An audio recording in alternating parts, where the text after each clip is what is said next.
কি শুভ, বাবা খেতে আসো। হ্যাঁ, খেতে আসছি।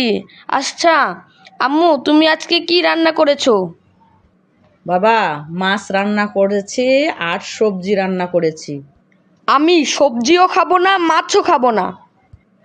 মাছ খাইতে হয় বাবা, মাছ না খেলে আমিষের ঘাটতি পূরণ হবে না।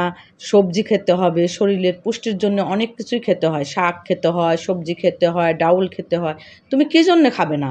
সব কিছু তো মেনটেন করে চলতে হবে। বুদ্ধির জন্য, সব কিছুর জন্য, শরীরের গ্রোথের জন্য, সব কিছুর জন্যে খেতে হয় বাবা। তুমি আজকে মাছ দিয়ে ভাত খাও বাবা। তুমি তো জানোই এসব খাবার আমি পছন্দ করি না, তাও তুমি এইগুলো রান্না করো কেন? তাহলে তুমি এগুলো খাবার খাবে না, তাহলে তুমি কি খাবার খেতে চাও? আমি গরুর মাংস, চিকেন, ডিম, ফাস্ট ফুড যেমন বার্গার, পিৎজা, এগুলো আমার খেতে ভালো লাগে, তুমি জানো না? এগুলো খেলে শরীরের ক্ষতি হবে বাবা। প্রতিদিন তো এগুলো খাওয়া যাবে না। এর সাথে সাথে ছোট মাছ, শাক, সবজি সব ধরনের খাবারই খেতে হবে বাবা। ওগুলো অল্প খেতে হবে, ওগুলো বেশি খাওয়া যাবে না, তোমার শরীরে ক্ষতি হবে। আমি ক্ষতি জেনে তো এগুলো সবসময় তোমাকে আমি খাওয়াবো না। তুমি এখান থেকে যাও তো, আমি আজকে ভাত খাবোই না। তুমি আসো, খেতে আসো।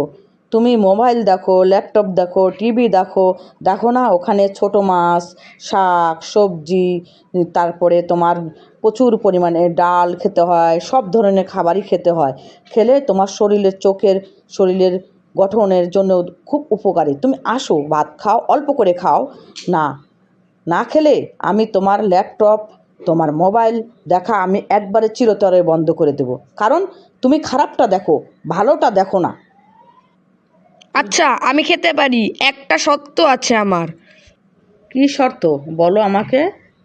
আমি মোবাইল দেখবো এবং তুমি আমাকে খাইয়ে দিবে, না হলে আমি খাবো না। আর যদি দাও তাহলে আমি খাবো। এটা কোন ধরনের কথা তুমি বলতেছো? তুমি মোবাইল দেখে দেখে খাবে, এটা কোনো যুক্তির কথা বললে?